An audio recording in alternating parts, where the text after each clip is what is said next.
Welcome. In this short tutorial, I'm going to show you how to use the image trace tool in Illustrator. So to start off, I've taken a selection of images off of the internet.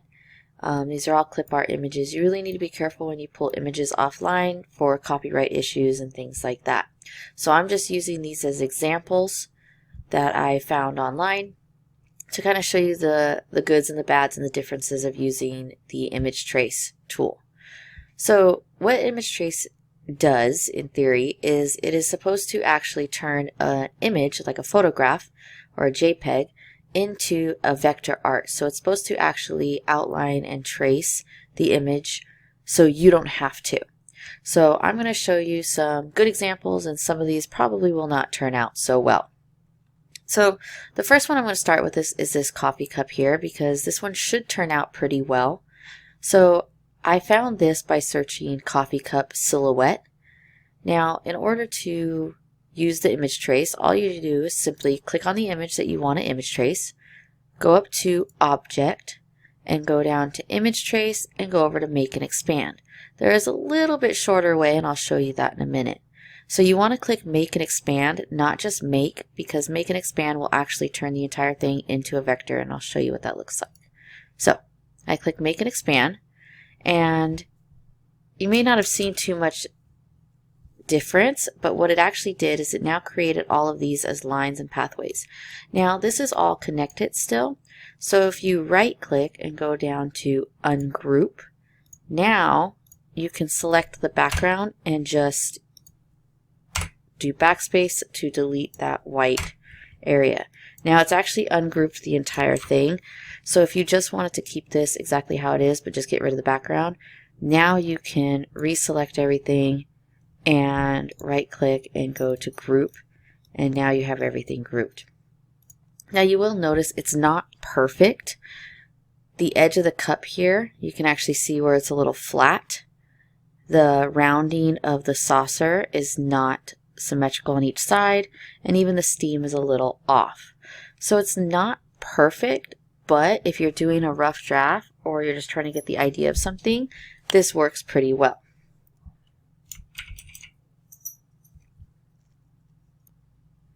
So next I'm going to show you another image that doesn't work out as well, and that's going to be this one here.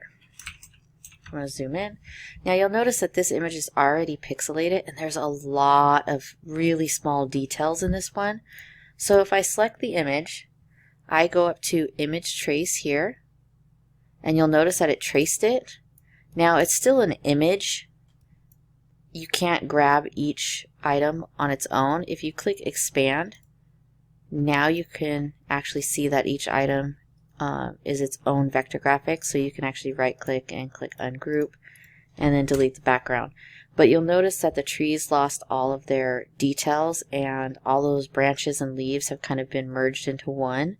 So some of them still kind of look like a tree, but overall they don't look that stunning or great.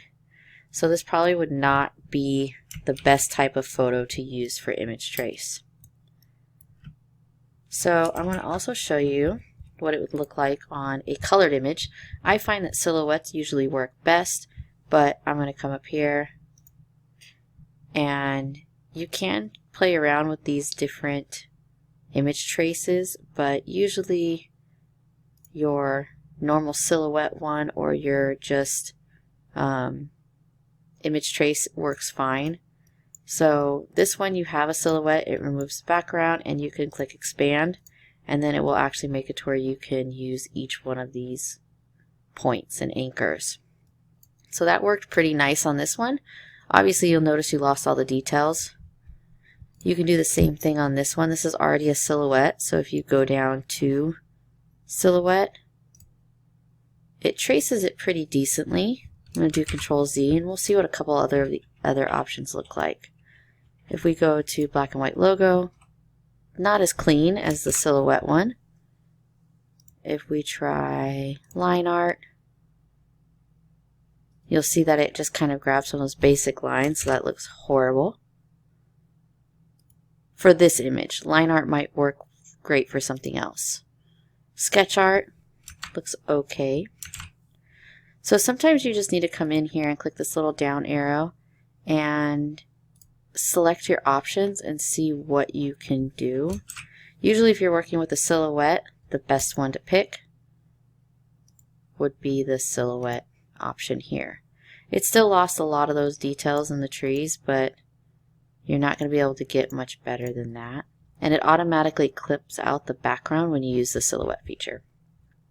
So I'm going to show a couple different features on this colored tree so you can see some of the neat options you have.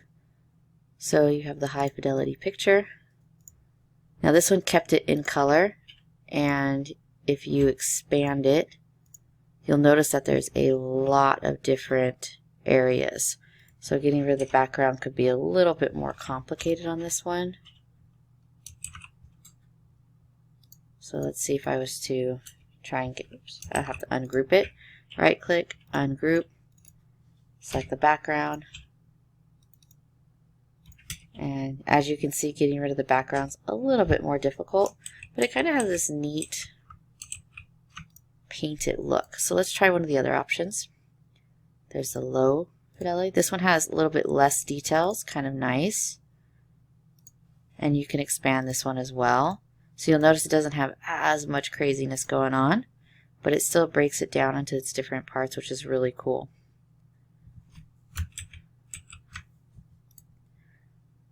There's also 3 colors. So you have white, brown, and green. Let's try 6 colors. This looks pretty nice. If we expand that, you can see the different colors. Let's try the 16 colors. This might have a lot more details. There we go. See a lot more details in the trunks, things like that. Shades of gray. Turns it into kind of black and white. Black and white logo. As you can see, you start to lose all the details. So this might not be good for you unless you're going for that look. Sketch art. Really similar to the logo one. Silhouette. Just kind of blobs it together. Line art. As you can see, it's just really the basic lines. And technical drawing. Really similar to line art. So it really depends on what you're looking for. I think in this case, one of the better ones is the 6 color. Ungrouping it. And then deleting the white backgrounds.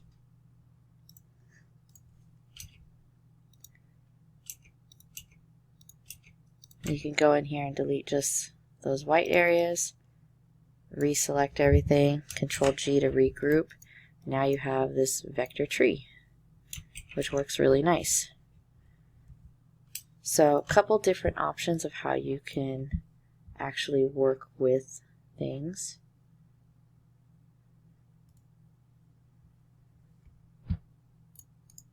I want to try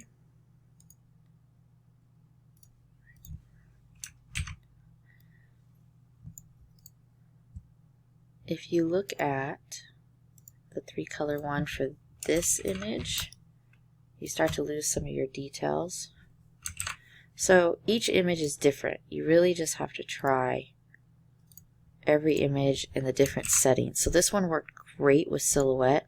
It's not working really well with the color options or even the high fidelity options. Even the 16 color, you lose a lot of details. So that's why I'm saying you really have to try. This one works awesome as a silhouette. Doesn't work so well on any of the color options. This will help you guys kind of speed some of your projects along so you're not spending as much time drawing everything out by hand. Hopefully this tutorial was useful.